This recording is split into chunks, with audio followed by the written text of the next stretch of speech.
Mais um pilar da orientação a objeto, nós vamos falar aqui nesse vídeo, que é o conceito de herança.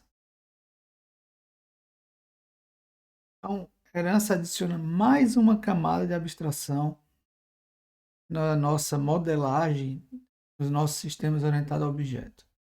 Então, se a gente utiliza classes para agrupar objetos que têm os mesmos comportamentos e estados, atributos e métodos, por meio de herança a gente consegue agrupar classes semelhantes em hierarquias.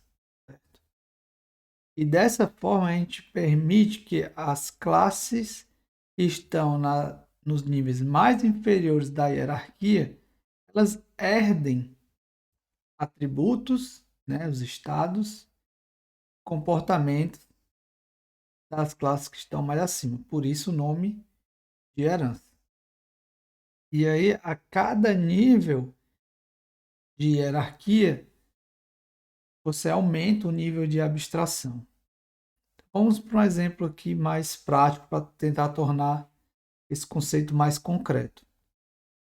Então, assim, uma das vantagens da herança é que ela facilita o compartilhamento de comportamentos e atributos entre os objetos. Então, a gente vai ver um exemplo aqui, de novo, com o caso do Pokémon. Então, vamos lá, eu tenho uma classe Pokémon, não sei qual é o tipo de Pokémon, tá ali, a sombra, não sei o que é, mas ele tem um nome, ele tem um level, ele tem uma fraqueza e tem como ações falar e atacar. Eu posso ter uma hierarquia aqui de classes em que, por exemplo, eu tenho a classe dos Pokémons elétricos e tenho a classe dos Pokémons de fogo. Ambos, ambos são Pokémons. Um Pokémon elétrico, alguém dessa classe elétrico que eu estou chamando aqui, ele é um Pokémon. E o de fogo também. Então, tem um relacionamento essa relação de nessa hierarquia. Todo mundo que está na classe de baixo, ele é também do tipo da classe de cima e da superior e assim por diante. Então, esses caras que vão estar na classe elétrico, na classe fogo, eles herdam, eles também têm o atributo nome, level, fraqueza, porque todo Pokémon tem. Eles também têm o comportamento de atacar e de falar.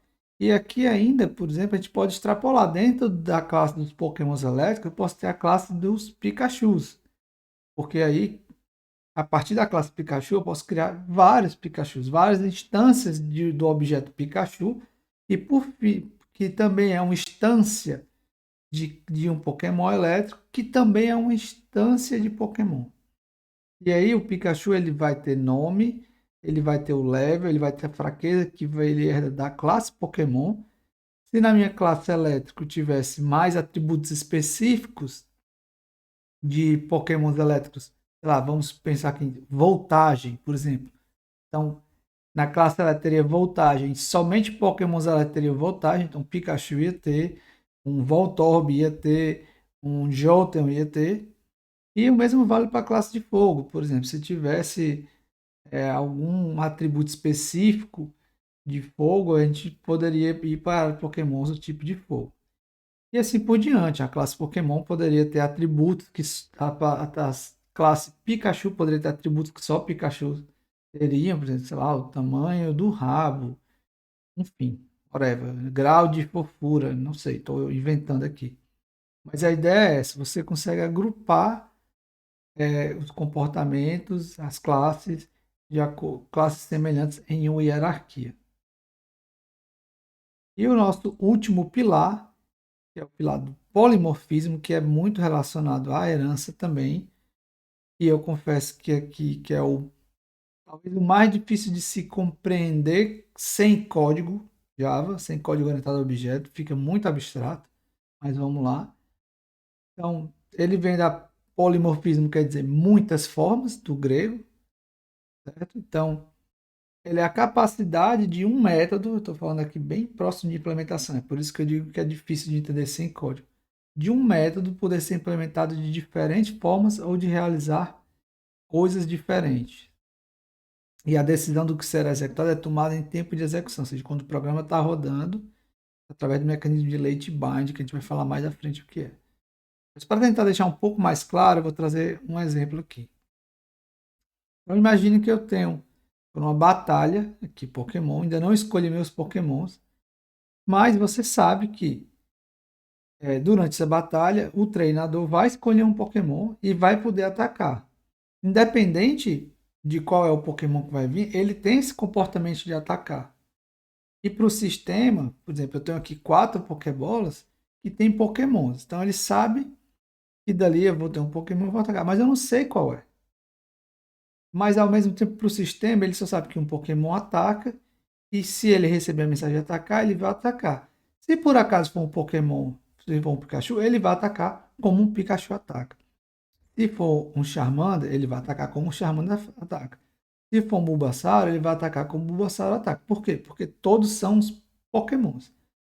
Como ele vai reagir, qual vai ser o comportamento, ele vai descobrir em tempo de execução. Mas até lá ele só sabe assim, beleza, na batalha vão ter Pokémons atacando.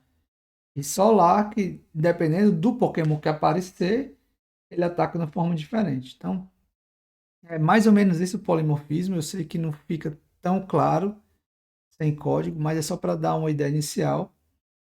E agora que você viu os 3 pilares, na minha opinião, da orientação a objeto, a gente está pronto para rever esses pilares novamente agora com suporte de uma linguagem de programação, que é o que a gente vai ver mais a seguir no curso. Então a gente vai rever tudo isso agora sujando as mãos com o código. Então, até lá e muito obrigado.